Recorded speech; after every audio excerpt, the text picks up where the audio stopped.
Good morning mga katribo. Ito na yung mga cactus collection ko.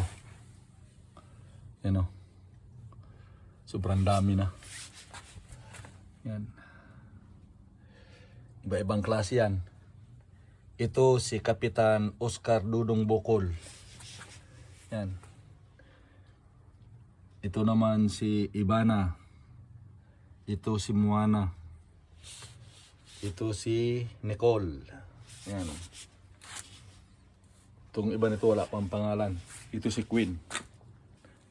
Si Queen, yan si King. Si King mayroon na siyang kapatid dyan sa gilid. Oh.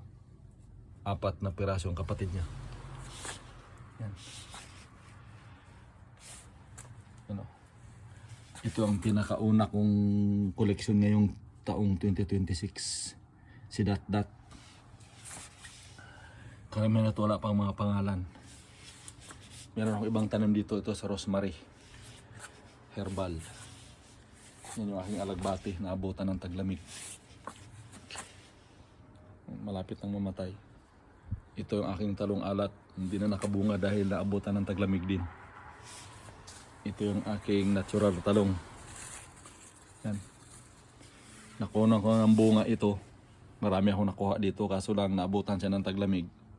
Yan yung mga bunga niya. Hindi na lumusot.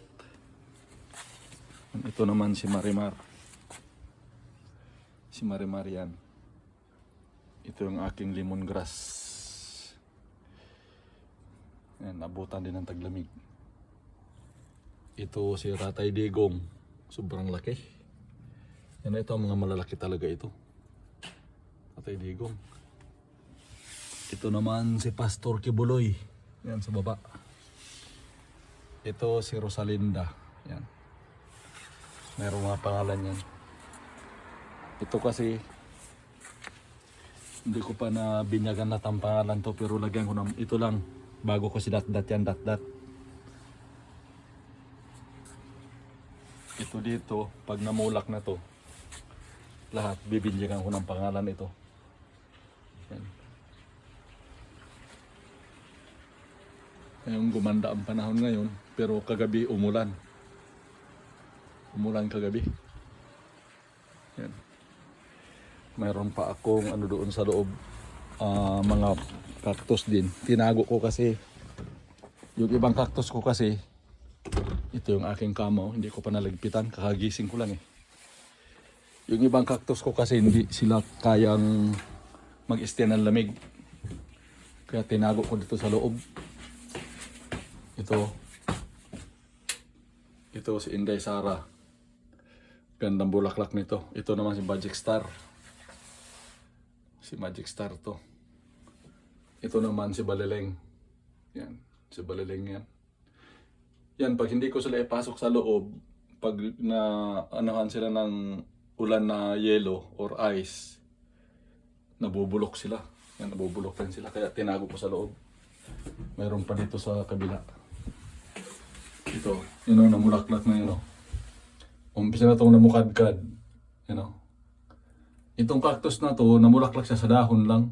Yung dahon niya, diyan lumalabas ang kanyang bulaklak. Yan o. Yan. Yan o. Yan. Sa dahon lang siya namulaklak. Yan. Yan. Yung ibang dahon niya, hindi siya namulak. Yan o.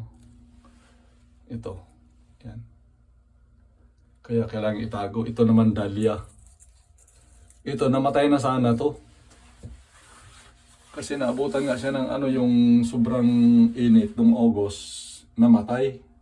Ito. Namatay. Tapos nung pataglamig na, mayroong tumubo.